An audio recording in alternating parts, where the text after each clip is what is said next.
Presenta. ¿Tú cómo lo dirías?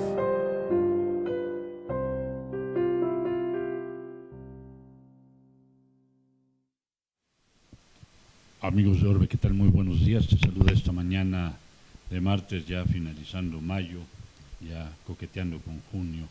Y pues estamos aquí listos saludando al auditorio de Orbe, al auditorio de Buenos Aires, Argentina, a través de la señal de Demos Radio Visual, y en Madrid, allá en España, con Onda España.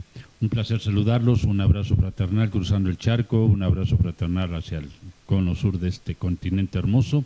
Y pues esta mañana estamos contentos porque, bueno, pues vamos a hablar de un tema que es bien interesante, toda vez de que finalmente es el retomar, el recordar todo eso que se viene realizando desde tiempos ancestrales, cuando todavía la medicina no era esa panacea que hoy día nos cobija, nos da toda la posibilidad de conservarnos sanos, y que valdría la pena tener una cultura de prevención y no corrección. Pero bueno, en tanto vamos avanzando en eso y en tanto vemos que de verdad haya medicamentos en el 95% de hospitales como nos presumen, pues sabemos que hay otras alternativas. Y pues esta mañana, Diego, bienvenido. Hola, hola. Un saludo a todos, Argentina, España. Ustedes, mucho gusto. Y pues, ¿qué te parece si nos presentas a nuestra invitada del día de hoy? Claro, hoy tengo el privilegio y el gusto de tener a una de mis personas favoritas en este programa. Es mi doctora, ella es Ángeles Figueroa, es una de las doctoras más fregonas que existe en este país y sobre todo una excelente persona y pues bueno, un gusto tenerte aquí hoy. Muchísimas gracias. Ay, qué bonita presentación. Gracias, gracias. Pues muchísimas gracias por invitarme. La verdad es que últimamente hemos visto como un boom, ¿no? Un crecimiento impresionante de la gente que voltea a ver justamente toda, no nada más la medicina tradicional, ¿no? Sino terapias que pudieran considerarse alternativas o se están retomando conocimientos, pero también hemos visto un boom de gente que dice que lo hace o abre un centro holístico y no sabe hacer las cosas correctamente, ¿no? Hay pues siempre, ¿no? El clásico meme que dice, ¿no? Tomé medicina en Tulum y ahora ya soy chamán, ¿no? Entonces, pues eso es justamente de lo que a nosotros trabajamos o de lo que tratamos, ¿no? De evitar la tergiversación de los contextos históricos. Y que es importante, ¿no? Porque bien lo mencionas, de pronto, hoy día están de moda los tutoriales, ¿no? Abro mi tutorial y ya me volví el experto, ¿no? Y además empieza la famosa publicidad de boca a boca, ¿no? Y yo hice esto y me funcionó, pero olvidamos como otros elementos alrededor, ¿no? Doctora, ¿tú cómo plantearías el tema de salud como temas recurrentes de enfermedades hoy día? Porque, bueno, efectivamente, hoy estamos enfrentando una cartera de enfermedades, cáncer, diabetes, etcétera. Y todo esto viene por varios elementos, entre ellos la mala cultura de la prevención. Ya cuando tengo el rompecabezas totalmente deshecho, llego con el médico y le digo, ahí estoy, ármame el rompecabezas, por favor. Pero ya no es tan fácil. Y otro de los factores, pues, es el tema de la automedicación, ¿no? Que es un tema riesgoso, problemático, ¿no? Y por otro lado, el tema económico. Decían los abuelos, ya fui al médico, ya sé de qué me voy a morir, ahora a ver si me alcanza para curarme, ¿no? Porque o pago el médico o pago medicamentos. Y por otro lado, la carencia, seamos honestos, 4T, pues el servicio, el sistema de salud mexicano, pues está muy lejos de Dinamarca y está muy cerca de nosotros y está muy cerca de nuestros bolsillos, nuestro cuerpo y nuestras enfermedades. ¿Tú cómo verías esto? Mira, en realidad, justamente el foco de todo esto es la forma en la que nuestros abuelos, la forma en la que nuestros ancestros, nuestros abuelos cuidaban de la salud en el México antiguo. Claro. Estamos hablando de que tenían una forma impresionante de control de la salud pública. Hay bibliografía al respecto, si la quieren consultar, ¿no?, de la salud pública en el México antiguo. Ellos tenían como base justamente el medio ambiente. Ajá. Y el medio interno y el medio externo. Entonces, justo el cuidar del medio externo iba a cuidar mi medio interno. Cosas que ahorita están viendo como un boom actual, ¿no? El eje intestino-cerebro, la microbiota, la psiconeuroendocrino-inmunología, que son materias que se están considerando nuevas en la medicina, pero que en realidad eran cosas que ellos ya manejaban como conceptos y que, como lo estás diciendo, son la base de la pirámide de la salud. Siempre va a ser la prevención. Cuando en el viejo mundo, ¿no?, en Europa estaban peleando porque abrir un cuerpo humano era nigromancia y era oscurantismo, y mandaron al manicomio a Ignaz Semmelweis por haberles dicho que tenían que lavarse las manos para no causarles fiebre a las parteras. Nuestros abuelos ya tenían un sistema específico de ductos de drenaje, ya sabían captar el agua para las condiciones necesarias, tenían uno de los pilares principales para la higiene y para la prevención, que se está poniendo de moda actualmente, los sagrados temazcalis, ¿no? Era obligatorio que la gente tuviera acceso a la higiene, a los temazcalis. Era obligatorio también que hubiera gente que recogiera los residuos y que hiciera lo necesario para que el medio no estuviera contaminado.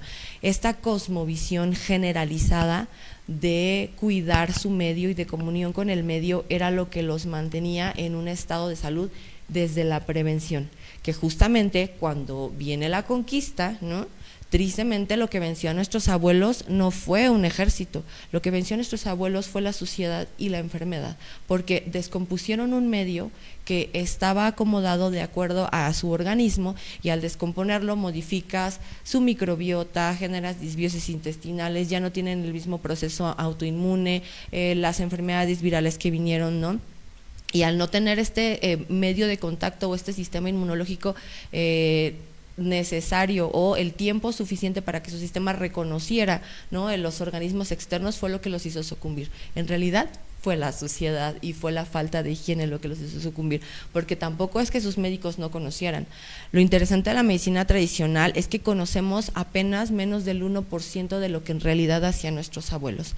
¿Por qué? Porque lo que conocemos que vienen los códices, por ejemplo el Códice Badiano, ¿no?, la historia de las cosas de la Nueva España, de Fray Bernardino de Sahagún, fueron textos hechos por los macuilos de Tlatelolco a la orden justamente de Fray Bernardino de Sahagún o de el fraile Badiano, ¿no? O sea, ellos les decían lo que entendían de lo que decían nuestros abuelos, y los tlacuilos no eran expertos médicos, no eran tlamantinis, no eran temachtianis, o sea, ellos solamente tradujeron lo que les estaban diciendo otras personas que no conocían por completo la ciencia médica, pero en realidad nuestros abuelos tenían un conocimiento tan vasto al grado que los jardines que nosotros conocemos, o lo que ahora se muestra, ¿no?, como unas formas arquitectónicas de biología y de bioterio y de todo esto que tenían, eran incluso para que crecieran las plantas medicinales, y no nada más de México, que ya, o sea, que eran endémicas, ya hacían intercambio con otras culturas, ¿no? Entonces,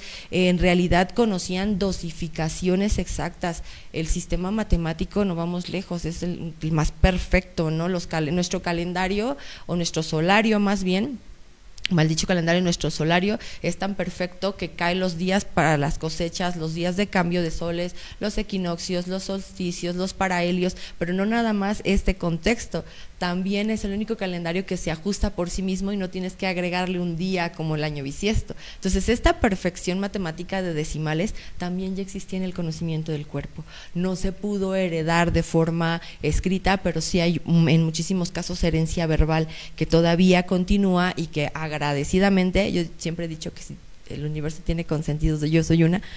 Cuando en mi escuela me tocó irme a hacer brigadas multidisciplinarias de ciencias de la salud, cuando llegas a una comunidad, pues normalmente es el médico, ¿no? Y es un poco complicado. En mi caso, yo siempre tuve curiosidad, ¿no? La antropología para mí es una cosa maravillosa, y aunque no la llamen o la hayan desplazado de las ciencias, para mí sí lo es, y sobre todo la bioética, ¿no? Entonces, en el momento en el que la bioética se separó o la hicieron a un lado realmente de la ciencia, fue cuando empezó a haber un conflicto, y justo también la antropología, porque cuando uno llega a las comunidades y entonces llegas a observar, primero como observador, ¿no? Como dice el Buda, ve y ve, primero llegas como observador y después entonces al entender te involucras, entiendes el contexto de la comunidad y entonces sí, yo te ofrezco a lo mejor la parte de la biomedicina, ¿no? Y entonces ellos al mismo tiempo nos enseñan, nosotros nadie es profeta en su tierra, y así como nosotros llevamos ciertos conocimientos, ellos nos dan otros más. Entonces cuando yo voy llegando a las comunidades y voy entendiendo, me va aprovechando la parte de la tradición oral,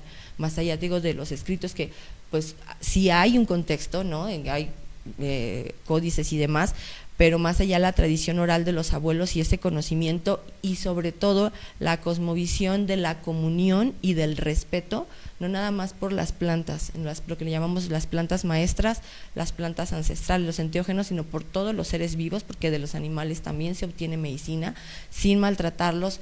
Hay gente para la que pareciera como absurdo o romantizar las cosas, ¿no? Pedirle permiso a las plantitas, pero en realidad es la comunión con lo sagrado, para ellos la importancia, ¿no? Sobre todo de la salud. Volvemos a repetir, no nada más por la circunstancia de no contaminar, sino por el respeto, ¿no? Es la única tierra que tenemos, y cada desecho que nosotros tiremos va a repercutir en nuestra salud todo el tiempo. Entonces, el eje principal de la salud para ellos siempre fue la salud pública, y creo que en la base que nosotros estamos retomando, o quienes pretendemos retomar y reivindicar estos conocimientos, tenemos que tomar ese eje, ¿no? ¿Cómo partes de tu salud pública? Hay políticas de salud en México, pero honestamente están en base al privilegio, y la salud pública no es un privilegio, ¿no? Hay algo que se llama política social, que se les olvida muchísimo, ¿no? En las comunidades donde falta el agua, y entonces llegan y dicen, a ver, fulanito primero, sutanito primero. Hay derechos para los que yo entiendo que debemos de tener ciertas, no preferencias, sino que sí hay comunidad preferente, por ejemplo los ancianos, los adultos mayores, los niños, pero hay derechos que son universales, como por ejemplo justo el acceso al agua o el acceso a los servicios de limpia, ¿no? Y estos derechos son innegables, y no puedes como por nepotismo decir, yo te puedo ayudar, vas tú primero. No, o sea, es ver por un bien comunitario y social, y se les olvida eso. Dicen que lamentablemente no, las costumbres ya hacen leyes, y empiezan justamente a pretender o tener una pretensión de olvidar la política social y de dar derechos nada más a quien yo señalo, ¿no? Entonces esta parte no es salud pública, y México tiene los mejores planes y programas escritos en un papel pero no se llevan a cabo. Claro. Pero en vacunación, en cercos epidemiológicos, tenemos absolutamente todos los contextos hechos, pero ahí están, en papel, ¿no? No están retomando justamente ese eje de la higiene, y es muy fácil, ¿no? A lo mejor, pues lamentablemente, maquillar a lo mejor los basureros o las cifras de salud o de enfermedades o de epidemiología, pero sí es un hecho que la salud en México está muy por debajo de lo que pues necesitaríamos, ¿no? Por lo menos no nada más en medicinas, sino en la prevención, porque ni siquiera hay programas participativos con la ciudadanía para este tipo de temas, ¿no? Es la población civil sola la que se junta, ¿no? Y se pone a limpiar en nuestro caso, ¿no? Para la casa, tu casa, el vaso regulador de carretas, la gente es la que lo limpia, no hay autoridades que se encarguen de eso, no hay servicios de limpia, ¿no? O los parques, o la sierra, por ejemplo, de Tepozotlán. Actualmente tengo unos muy buenos amigos que están haciendo ellos, ¿no? Las brigadas de limpia. Entonces, si se supone que tenemos los planes y programas, absolutamente todo lo que es salud pública, ¿por qué no se están llevando a cabo, ¿no? Entonces, pues desde ahí no tenemos un eje de salud correcto, cosa que deberíamos de recordar. Correcto. Y ver que tocas temas interesantes. Uno, llega el encuentro de esos dos mundos y empiezan a hermanarnos por la vía de las enfermedades. ¿No? Ahí empezamos. Tu cuerpo, mi cuerpo, tengo un sistema inmune distinto al tuyo. ¿Por qué? Porque pues tú has estado expuesto a situaciones diferentes a las que yo estoy acostumbrado. De pronto empezamos a contagiarnos, pero mi cuerpo todavía dice, ¿qué pasó con esto? ¿No? Esto no aparece aquí ni en físico ni en el plano de cómo atacar. Y en lo que empiezo a crear esa inmunidad, pues bueno, se viene dando una devastación en la salud de la gente. Por otro lado, el tema de la cultura de la higiene, ¿no? Y que se sigue dando, y ahorita lo estás planteando, ¿no? Nos seguimos devastando por también nuestros malos hábitos, ¿no? De limpieza. No me lavo las manos ni antes ni después de ir al baño, se me hace absurdo, tengo que cuidar el agua y ponemos todos los pretextos que queramos. Pero además de eso, tenemos también otro factor ahí importante, el tema del sistema, ¿no? El sistema, pues sí, son muy buenos para crear leyes, son muy buenos para establecer proyectos y programas, pero no aterrizan en el ciudadano. Y por otro lado, entonces vamos conjuntando todos esos elementos y al final tenemos una población enferma.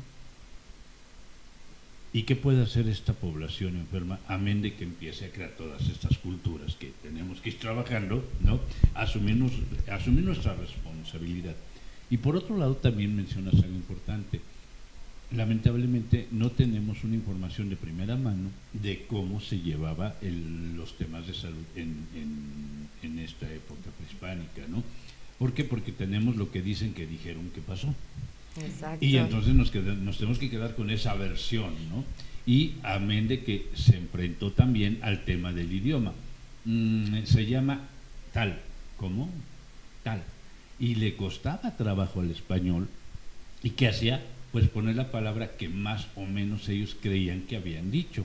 Y a la hora que vienen una serie de traducciones, pues viene la interpretación, claro, una serie de cosas, y bueno, nos llega totalmente tergiversada toda esta información. Así es. Pero qué bueno que hay personas como tú que se han dedicado, que se han abocado a leer, a investigar y sobre todo a platicar con la gente, porque como bien dices, esta transmisión ha sido oral. Entonces yo me acuerdo, ¿no? El tema de tienes problemas estomacales, haces este tecito, te lo tomas y ya la armaste, ¿no? Y son funcionales, ¿no eran? Son funcionales. Sí, por supuesto, por eso la medicina tradicional ha resistido, ha persistido porque funciona. Justo, ¿no? Los abuelos no tienen la culpa de que nosotros no sabemos de sus dosificaciones, ¿no? Uno es el que abusa a veces de las cosas, o te dicen por tanto tiempo, o esto no se toma así, y ahí vamos a hacer lo contrario, ¿no? En realidad, no nada más creo que es el contexto de que malentendieron, ¿no? Justo les dio miedo, les asustó, y pues lo vemos en el libro de Sahagún, de la historia de las cosas de la Nueva España. Él habla de nuestras plantas sagradas como el jicuri, y menciona que era una tunita que veían en el piso, se la comían y veían al diablo. Y habla de nuestros sagrados teonanácatl, que eran unos honguitos, unos arbolitos que crecían y se los comían y veían al diablo. O sea, desde ese contexto que para nosotros no existía, ¿no? Y esa cosmovisión que para nosotros es una identidad, y en donde parte fundamental justo es el idioma. Y los abuelos, los tlamantinis, que son bibliotecas vivientes y que bendecidamente han sido una resistencia, porque son una resistencia de nuestra cultura mexica, nos lo han transmitido, ¿no? Justamente desde decirle a las cosas por su nombre, desde retomar la pertenencia, reconocernos nosotros primero como cultura, como hijos del maíz, como cultura mexica, reconocernos a nosotros mismos en nuestra raíz y tomar la decisión, ¿no? Hay algo que se llama siembra de nombre, cuando nosotros nos hacen nuestro tonalnámatl a través de las veintenas, las trecenas, los cargadores de los años y todo, esta parte del solario, te dan una identidad, ¿no? Hay animales, hay números, hay que se identifican contigo, y el hecho de que te hagan tu tonalnámatl, la parte también más importante es de reconocerte. Yo me reconozco, pero también me comprometo a propiciar mi cultura, a retomar y a rescatarla de la mejor manera, no de la manera en la que me convenga. Médicamente, lamentablemente, eso es lo que ha pasado, ese boom, ¿no? Que de repente de que vamos a poner un temazcal y vamos a cobrar tanto, porque y lo hacen como se les antoja, y ya los hacen con gas y la piedra, o sea, no es nada más hacer las cosas por hacer, no todo tenía un significado.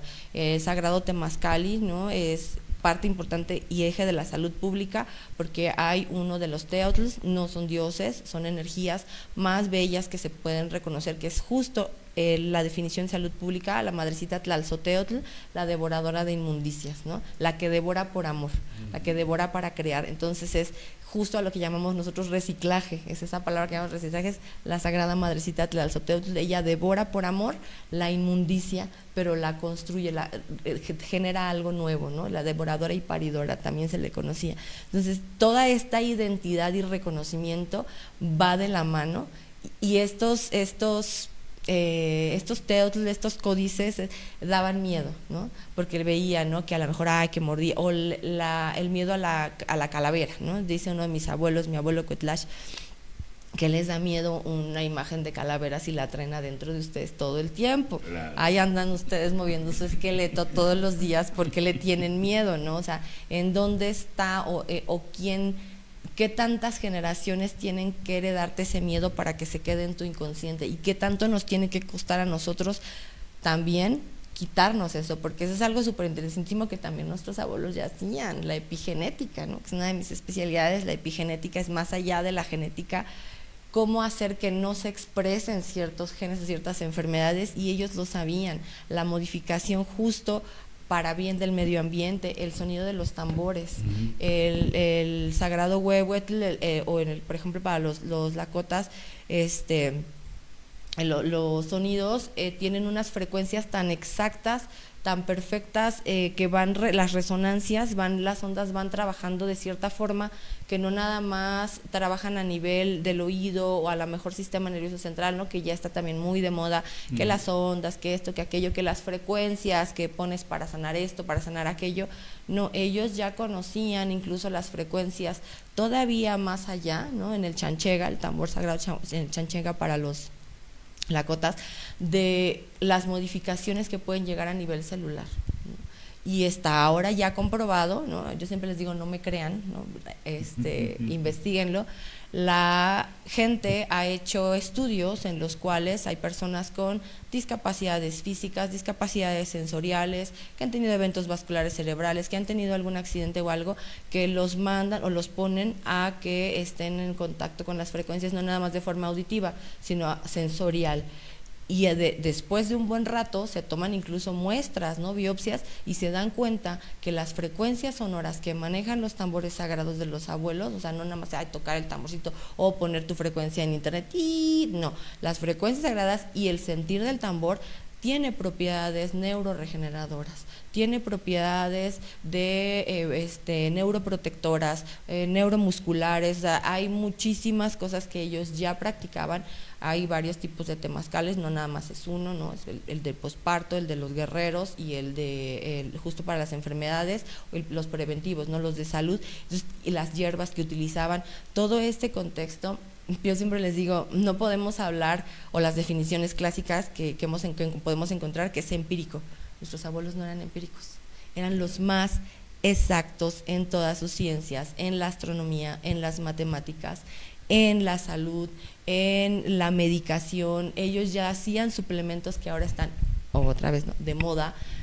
Alga espirulina, el amaranto, las proteínas a base de los insectos, o sea, todo lo que ellos ya conocían como suplementación para ciertas enfermedades, e incluso para problemas que ahora se pueden conocer como neurodivergencias o problemas psiquiátricos, enfermedades psiquiátricas, cambiaban la alimentación, porque sabían que los ejes de los neurotransmisores no nada más como el paciente se pone o cómo piensa o si tuvo un trauma, no, sabían que estaba involucrada la microbiota, que había que modificar eje intestino-cerebro, que había que cambiarles, que les faltaba cierto elemento para producir cierto neurotransmisor. O sea, ellos ya conocían todo ese contexto, ¿no? E incluso en las mismas definiciones que nosotros vemos o a las que tenemos acceso, entendemos, o sea, toda la parte lo que llamamos eje intestino-cerebro, ellos ya lo conocían, ¿no? Como el teoyoli, teoyolía y el ijillotl, justamente el mismo eje que mencionamos, ¿no? Que ya era justamente sistema nervioso central, corazón, que se mueve con electricidad, e intestino, que también se mueve con electricidad. Entonces es como desmitificar y que las personas volteen a ver que realmente las bases son científicas, y que quien se quiera dedicar a la medicina tradicional mexicana también entienda que está haciendo cosas más allá que nada más el empirismo, ¿no? El Poposhkomit, el sagrado sahumador, cuando nosotros le ponemos el copalito, el copal es una resina, pero es una resina que tiene infinidad de propiedades. tiene terpenos, equiterpenos, tiene propiedades antibióticas, antiinflamatorias, regeneradoras, también antioxidantes. Entonces, cuando las abuelas pasan el Poposhkomit, no nada más están haciendo un acto simbólico, también están haciendo una desinfección del cuerpo antes de entrar a la convivencia. O sea, siempre que se va a entrar a un temazcali o que se va a entrar a algún lugar, te sauman. Entonces, es una forma preventiva. Cada cosmovisión tiene la suya, ¿no? Los orientales, por ejemplo, no entran a casa con zapatos, dejan los zapatos afuera, ¿no? En nuestro caso es la sahumada. Entonces, incluso tiene propiedades broncodilatadoras el copal, ¿no? Una de las plantas más maravillosas, por ejemplo, y más atacadas, y que la verdad a mí se me retuerce el estómago cada que alguien habla mal del tabaco. El tabaco para nosotros es una planta sagrada, es una planta maestra y es un abuelo sagrado. Y la gente tiene un tema con el cigarro, no con el tabaco, ¿no? Los abuelos Hopi hablaban de una profecía en la cual decían que cuando se mal cuidara o mal se trabajara la planta del tabaco iba a venir la enfermedad, y eso fue lo que pasa con la industrialización del mismo. El tema de los químicos, ¿no? Por supuesto, el tabaco tiene no nada más nicotina, que la nicotina, si la sabemos trabajar médicamente, también es una belleza. La nicotina es una belleza sabiéndola trabajar.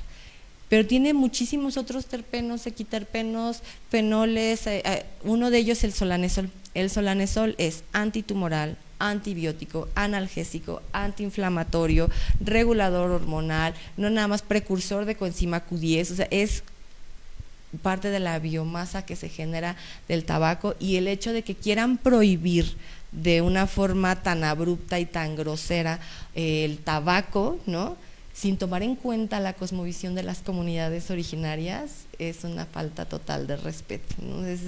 Y también volvemos al contexto de la salud, porque el tabaco ayuda a muchísimas enfermedades, incluso nosotros lo trabajamos para los consumos problemáticos de sustancias, ¿no? En el sagrado rapecito, el tabaco que se ha insuflado a través de la nariz, no pirolizado, no se quema. O sea, el problema, la gente genera cáncer pulmonar, es que quemas, y no solo es el tabaco, es cualquier cosa que quemes y que inhales, cualquiera, o que quemes y te comes, porque no les preguntan cuántas hamburguesas al carbón se han comido, o es todo lo que se carboniza, lo que genera estos temas. Entonces, prohibir una planta o hacer foros y convenciones internacionales para prohibir una planta tan maravillosa y tan sagrada como el tabaco, sin tomar en cuenta a las comunidades que a la fecha la protegen y la consideran sagrada, no nada más es un abuso, es un despojo.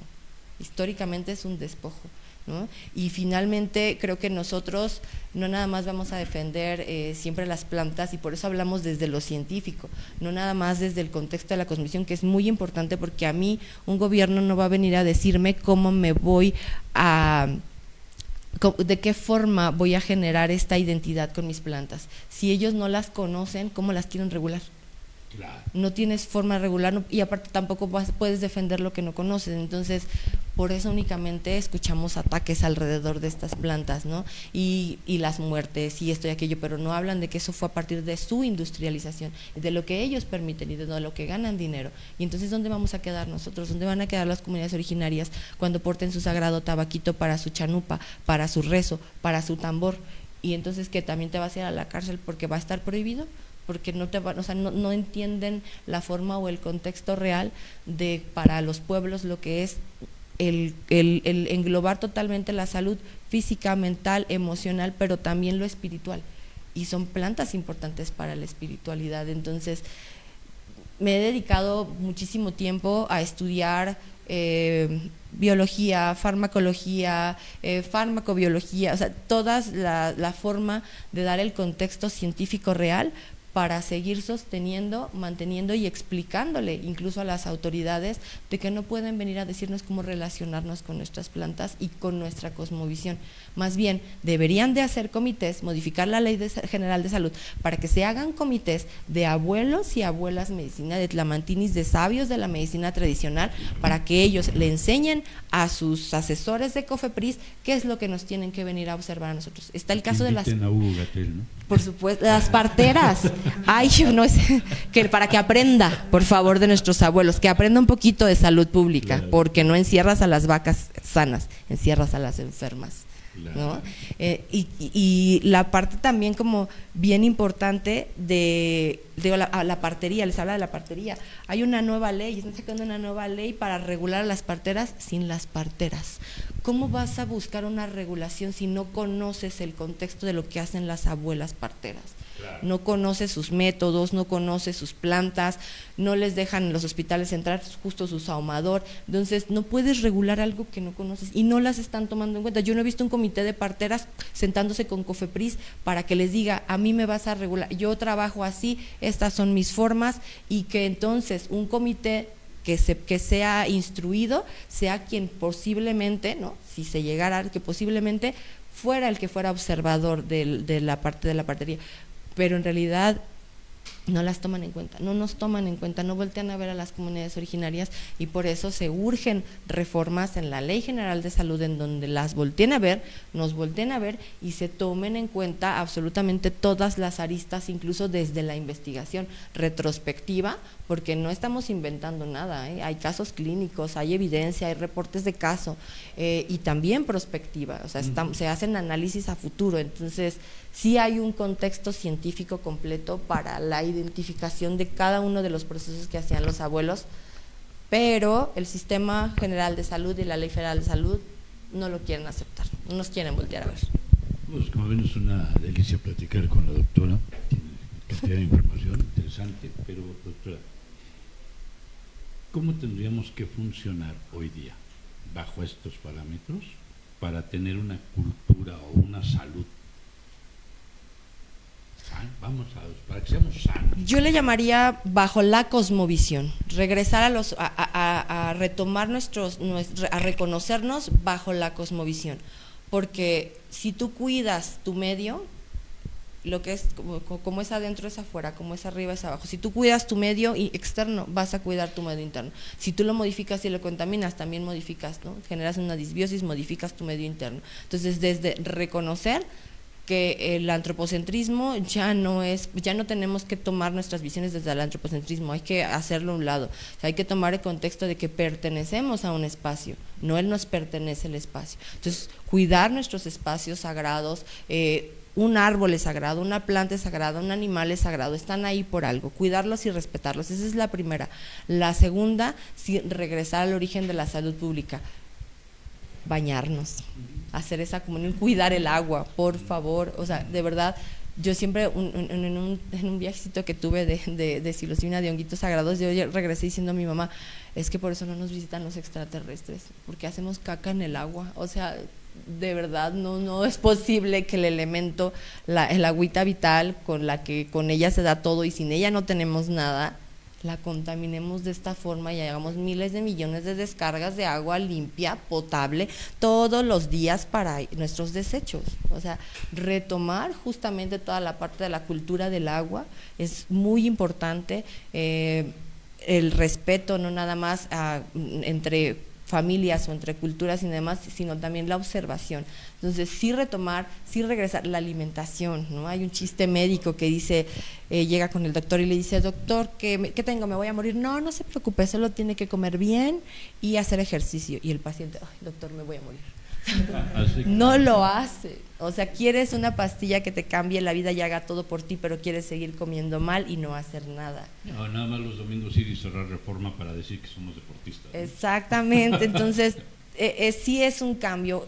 Cambiar la cosmovisión es cambiar la mentalidad, tener una identidad, y a partir de esa identidad, pues retomar toda esta parte del conocimiento que no nada más es pachamameo actual, o sea, no, es realmente cambiar la conciencia para que puedas estar bien físicamente, mentalmente y socialmente, ¿no? O sea, es un regresar, pero no un regresar de retroceso, es un regresar de reivindicar los saberes, porque tienen conceptos en donde si tú te olvidas o tú niegas a tu medio o no proteges tus áreas naturales, acabamos de ver una belleza, cómo se defendió Mahahual. Entonces, si la gente regresa a esta cosmovisión de pelear por sus recursos, de defenderlos y de tener una identidad propia con ellos, créeme que desde ahí, ya al modificar el medio externo, vas a empezar a modificar conciencias, y modificando conciencias vas a mejorar la forma de retomar saberes, y al retomar saberes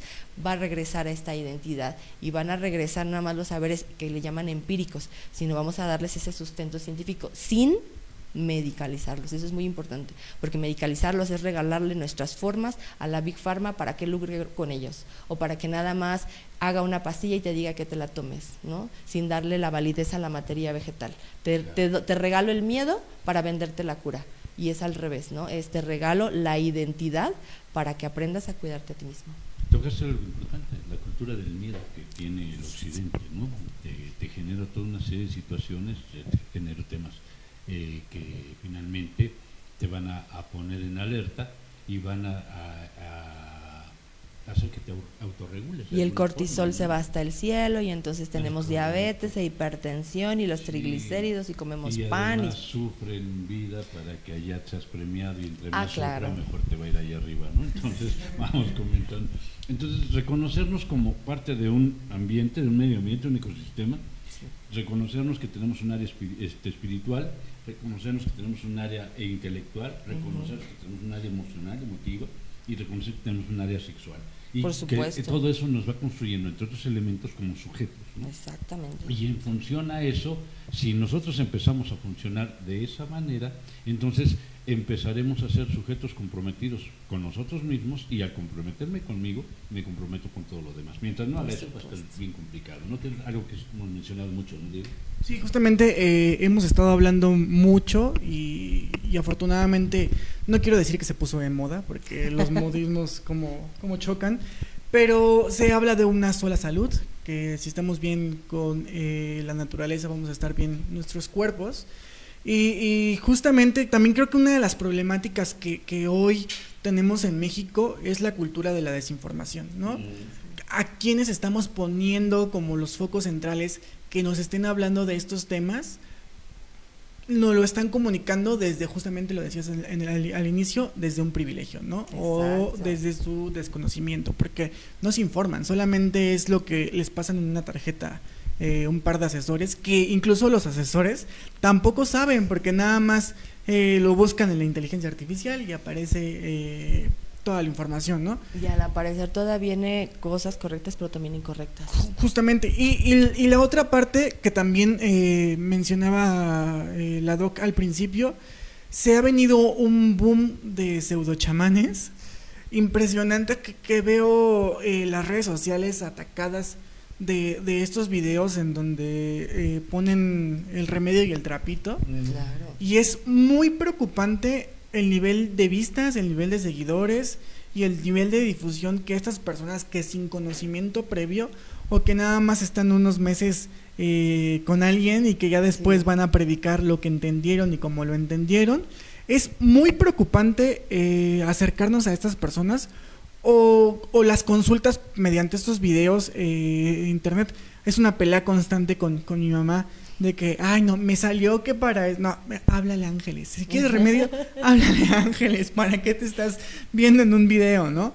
Reconocer que no toda la información que se nos presenta es correcta, y que tenemos que acercarnos a los especialistas y conocedores en estos temas para verdaderamente informarnos, y que no haya una contradicción en estos temas, ¿no? Porque justamente creo que esa ha sido la problemática. Los malos resultados de la mala información ha traído que sea un círculo vicioso a donde no se pueda parar, y estemos cada vez más pseudo consultando a nuestros pueblos, pero nada más. O nada más tomándolos de bandera, pero no dándoles esa te pudiera llamar reconocimiento, ¿no? Si nosotros tenemos actualmente las sagradas medicinas, que justo hay mucho boom de esto, pero vámonos a Tulum a una toma que cuesta 10,000 pesos, ¿no? Y bueno, órale, vayan y tómense lo que quieran. Cuando los abuelos te enseñan de una forma maravillosa y distinta, digo, no nada más es la psicodelia y la toma de medicina, es todo el contexto que viene detrás, toda la cosmovisión, los cantos, el trabajo, la herencia, no nada más, o sea, para dar una medicina no es de que ya la tomaste y ya la, pues no, es un trabajo de años. Para hacerte mascalero es un trabajo de años, tienes que aprender a hacer la comunión con el fueguito, tienes tenemos que aprender a identificarlo, cómo crece, cómo se hace más pequeño, el clima, las piedritas, las sagradas abuelitas, estar en contacto, ¿no? Ver el color que tienen, estar la temperatura, estar al pendiente de todo eso, que no entren con fierros, que no entren con carbones, que no entren con nada. O sea, es un año de preparación para que estés observando el fuego, luego para que entiendas el agua, luego para que entiendas el vapor, ¿no? La sagrado Tlachinoli, lo que está dentro. No es nada más de, pongo uno bien bonito y como si fuera un baño de vapor, ¿no? O sea, hay muchos conocimientos y de verdad están nuestros abuelos, están nuestros sagrados abuelos, están nuestras comunidades y lamentablemente justo se pone y nada más van a tomarse una foto con los huirras, nada más van con las comunidades en la época de honguitos a tomarse una foto en la cabaña donde vivía María Sabina, pero no entienden el contexto real, o sea, no entienden el contexto antropológico, histórico y a futuro, ¿no? Ese derecho de generaciones futuras de lo que verdad la comunión que tenían nuestros abuelos con los elementos, y romantizan la pobreza de nuestras comunidades que nos están dando toda la información para que en los centros holísticos se enriquezcan con conocimientos que no son suyos. Claro, y finalmente empezar a ser serios, ¿no? Porque finalmente, como dices, la gente o el gobierno, el sistema y quien esté en turno, de pronto usa cortinas de humo, ¿no? Es que España nos tiene que pedir perdón por todo lo que hizo. ¿Y para qué nos entretenemos en eso? Mejor, ¿por qué no hacemos, como bien dices, una investigación seria donde la ciencia, tanto prehispánica como la actual, puedan converger y puedan hacer una propuesta seria, formal, que venga a beneficiar a la población y que además abarataría también el sistema de salud. Por supuesto. Finalmente no es lo mismo un medicamento industrializado, ¿no?, que un tema de la planta que está ahí, ¿no? Los animales, etcétera, todo lo que puedes hacer. De la planta y también de los saberes. Por ejemplo, hace poco tiempo hay un grupo que se junta en un parque por allá por el sur a tocar, a practicar el sagrado tambor del Chanchega. Llegó a la autoridad para quitarlos, que porque habían denunciado a los vecinos por ruido.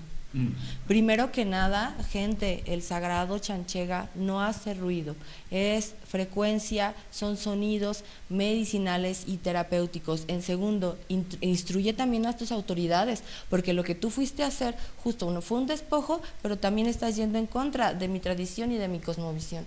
Estás atentando mis derechos de expresión de la cultura tradicional, o sea, y no es posible, ¿no?, que en vez de proponer, oye, ¿sabes qué?, o explicar o llegar y preguntar, oigan, ¿qué es? ¿No? ¿Qué es esto? Oye, ¿sabes qué? Que mira, pues nosotros somos jefes de tambor, venimos aquí a enseñar, a practicar, y entonces que las autoridades se instruyan, que la comunidad se instruya y que incluso funcione como un centro en donde la gente que tenga alguna enfermedad neurológica, discapacidad o algo, vaya y se acerque, escuche y se aproveche de esa maravillosa medicina del tambor, ¿no? O sea, no quedarte justo en la ignorancia nada más de voltear a ver y decir, es ruido, o sea, no, o sea, para empezar, ni dentro de la definición está de ruido, en los bandos de lo de la ley de cultura cívica, nada que ver, más bien son atropellos, ¿no? Y siguen aplastando los derechos de las comunidades originarias y nos siguen queriendo decir cómo relacionarnos con nuestros sagrados elementos. Doctora, yo te comento, ¿sería prudente seguir hablando de comunidades originarias o homologar ya? Porque de pronto el etiqueta, pues sí, justo es nuestras comunidades, claro, ¿no? Hace como que pues sí son un grupo sectario incluso, ¿no?, aparte. Entonces es que es importante lo que mencionas. Digo, a mí me tienes así muy entretenido con toda esta información. Tengo mucha información al respecto porque hemos estado platicando con muchas otras personas, he leído mucho sobre este tema, hemos hecho mucha investigación sobre estos temas porque me llama la atención de sí, pero yo creo que tendríamos que ir planteando también y decirle a la gente, hay casos de éxito con todo esto, porque yo conozco varios, tú conoces muchos más, ¿no? ¿Algún caso de éxito interesante? Yo también. Diego, los casos de éxito más bellos que yo he vivido son de psiquiatría.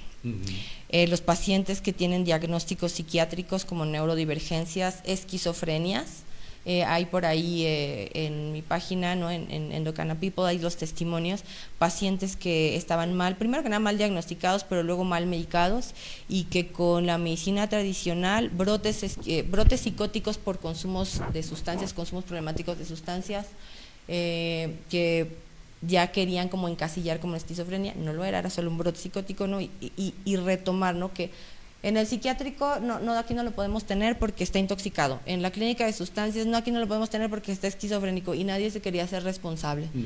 Y lo trabajamos con el sagrado rapecito, con el temazcal, con bufo alvarius, con adaptógenos, que son plantitas que a pesar de que no tienen como esta otra identidad a lo mejor de propiedad de una cosmovisión, pero sí son plantitas que nos ayudan a modular el cortisol, la lavanda, la rodeola rósea, el ginkgo biloba, raíces y demás. Se trabajó, se moduló su sistema nervioso central, su sistema endocrino, y lo más importante, el eje hipotálamo hipoficiario, que es una chulada ese tema de trabajo con la psilocibina, los honguitos psilocibina, los honguitos sagrados, cómo hacen esa modificación del eje. Y tiene una vida, temazcales, sagrado temazcal, y tiene una vida normal, y es defensor de la cultura, promotor de la cultura tradicional. Tengo otro paciente que no es de aquí, de la Ciudad de México, está en Monterrey, y también tenía los tratamientos más agresivos. A su mamá ya le decían, ya no hay otra forma más que tener cirugía de cráneo, ¿no?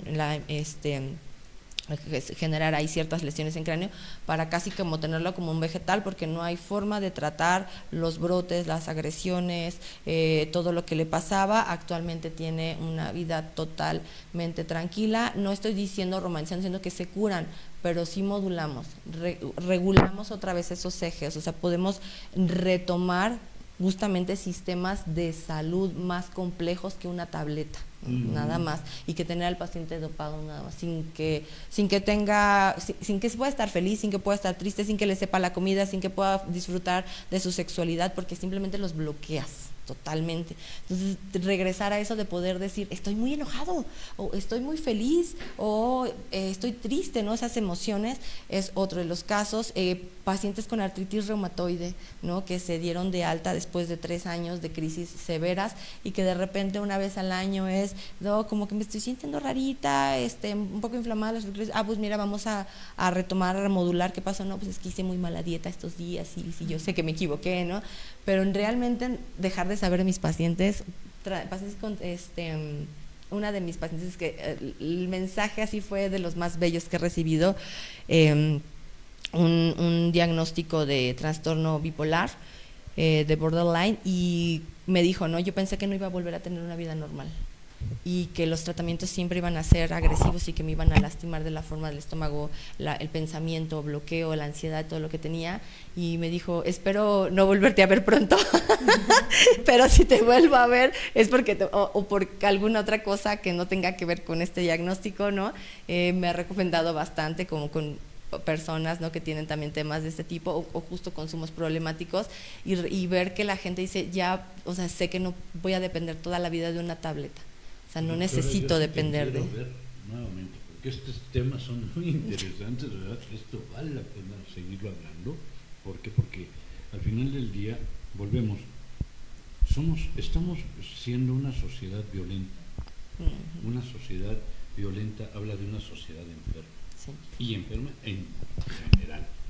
El retomar esto, lo que hemos hablado con Paco Cervantes, otro buen amigo que viene aquí, donde también establece cómo elementos de impacto no previstos te pueden desatar una serie de enfermedades. Claro. ¿No? Entonces, creo que vale la pena. A mí me gustaría escucharte con Paco Cervantes, ¿verdad? Déjame ver, y si tienes tiempo la otra semana, yo te diría, apártame el caso, por favor. Sí, esa parte es súper interesante de la modulación del eje hipotálamo hipoficiario adrenal para el cortisol, que es justo lo que tiene a todo el mundo en ansiedad, en pánico, en estrés, en estos síndromes de burnout, en el que ya el del súper te dispara porque ya lo tienes harto, ¿no? O sea, te toca. O sea, son todos estos conflictos que empiezan de forma interna, pero que terminan estallando de forma externa, ¿no? Diego, una reflexión final antes de que se nos vaya. Vamos a ver cómo. La reflexión ya la dio la doc, solamente agradecerle por estar aquí y recalcar que pues se acerquen justamente a los especialistas en estos temas, que no le busquen por otro lado y que se informen. Doctora, una reflexión final, ¿cómo deberíamos recuperar? Porque no es nada más la nueva escuela que hoy están promoviendo, ¿no?